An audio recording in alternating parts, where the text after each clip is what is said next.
অবসর নিলেন নেইমার। ব্রাজিলের কিংবদন্তি ফুটবলারের অবসর ঘোষণা। বিশ্বকাপে নরওয়ের কাছে হেরে তারপরেই অবসর জানিয়ে দিলেন নেইমার। জার্সি নাম্বার 10 এক উপেক্ষিত নায়ক।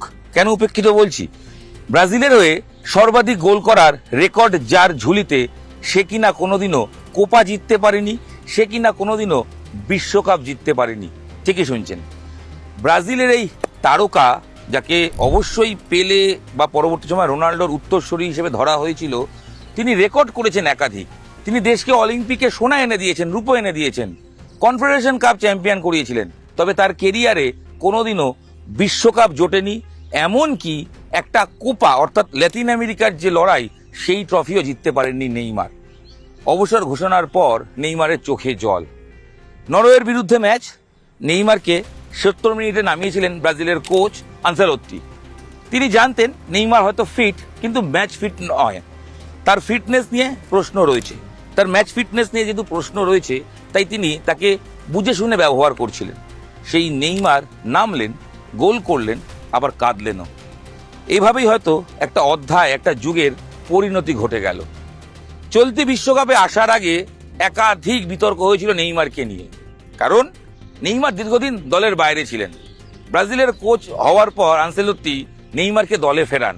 আর এই বিশ্বকাপ স্কোয়াড ঘোষণা হওয়ার পর জানা যায় ক্লাব ফুটবলে ব্রাজিলে খেলতে গিয়ে নেইমার চোট পেয়েছেন। স্যান্টোসের হয়ে খেলার সময় তার পায়ে চোট রয়েছে, যে চোট নিয়ে একাধিক ধোঁয়াশা ছিল। ক্লাব একরকম বিবৃতি দিচ্ছিল, জাতীয় দলের টিমের পক্ষ থেকে জানা যাচ্ছিল যে না, তার চোটের অবস্থান যথেষ্ট গুরুতর।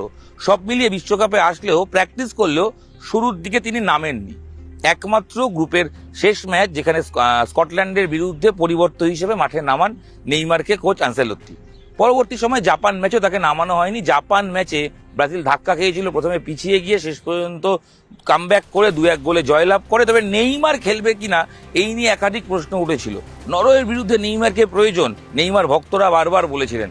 তবে ব্রাজিল কোচের বডি ল্যাঙ্গুয়েজ বা তার কথাবার্তায় একটা জিনিস স্পষ্ট ছিল, ম্যাচ ফিটনেস নেইমারের নেই। হয়তো সত্যিই ছিল না, কারণ তার চেহারা দেখলে বোঝা যাচ্ছিল তিনি একটু ভারী হয়ে গেছেন, একটু চোখ মুখ, একটু ওয়েট গেইন করেছেন, এগুলো বোঝা যাচ্ছিল।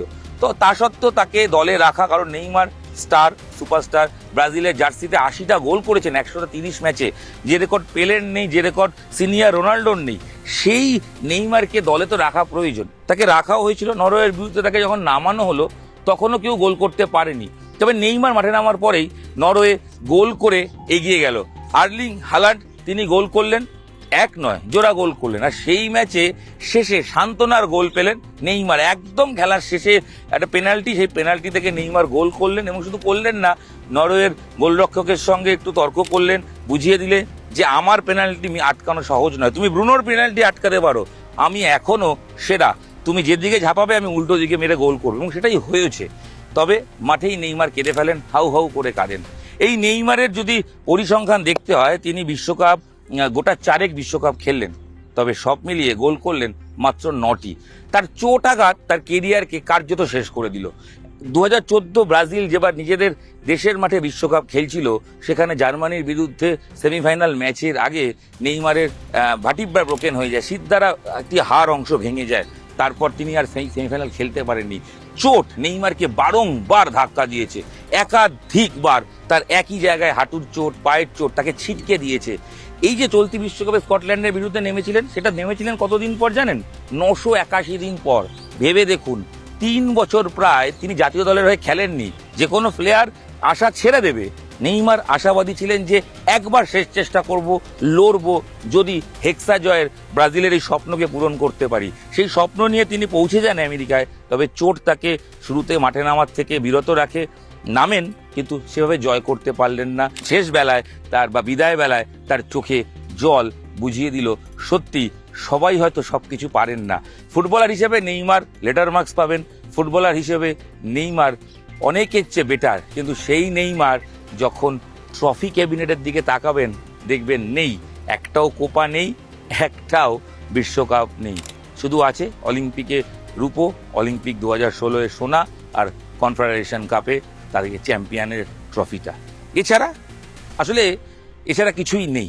তবে নেই রাজ্যেও অনেক কিছু রইল নেইমার ভক্তরা, আর রইল নেইমারকে যারা দেখলেন এই প্রজন্মের ফুটবল সমর্থক তারা, কারণ মেসি রোনাল্ডো না হতে পারলেও প্রত্যেকটা দিন প্রতিনিয়ত একই ব্র্যাকেটে আলোচনায় থাকতেন নেইমার। এই নেইমার জুনিয়র হয়তো ফুটবল দেবতা তাকে কোনো বড় ট্রফি দিলেন না, তবে তাকে ফুটবল খেলতে নিয়ে এসে বিশ্বের প্রচুর মানুষের মন জয় করালেন। 2010 সালে মাত্র 18 বছর বয়সে এই আমেরিকার মাটিতে আমেরিকার বিরুদ্ধে জাতীয় দলে অভিষেক হয় নেইমারের। তারপর থেকে 130টা ম্যাচ খেলেছেন, 80টা গোল করেছেন এবং ব্রাজিলের জার্সিতে 59টা অ্যাসিস্ট করেছেন।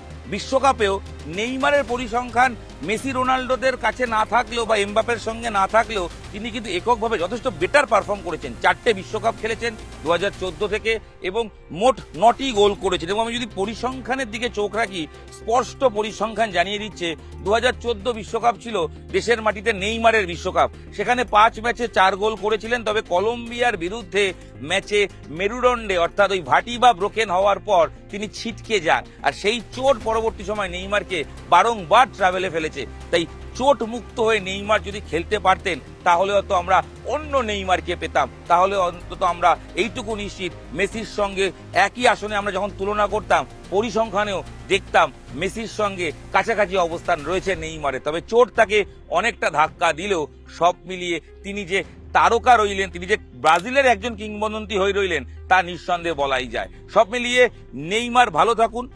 ডেফিনেটলি প্লেয়ার হিসেবে যদি ট্রফি জিততে পারলেন না, হয়তো কোচ হিসেবে তিনি ফিরে আসবেন, ব্রাজিলকে আরও একটা বিশ্বকাপ জেতাবেন। ততদিন অপেক্ষা থাকুক। আর নেইমারের ফুটবল কেরিয়ারের জন্য অসংখ্য শুভেচ্ছা। যে মনোরঞ্জন তিনি ব্রাজিল ফ্যানদের দিলেন বিদায় বেলায়, ব্রাজিল ফ্যানরা তারাও কিন্তু চোখে জল ফেলছেন। একে দেশের বিশ্বকাপ থেকে বিদায়, আর অন্যদিকে নেইমার বিদায়। সব মিলিয়ে ব্রাজিল ফ্যানদের গোটা বিশ্বের এক অংশের মন ভারাক্রান্ত। নিউজ 18 বাংলা ডিজিটালে আপনাদের সঙ্গে আমি ইরণ রায় বর্মন ছিলাম। এই ভিডিও এখানেই শেষ করছি। দেখা হচ্ছে পরবর্তী ভিডিওয়ে। সঙ্গে থাকুন, দেখতে থাকুন নিউজ 18 বাংলা ডিজিটাল।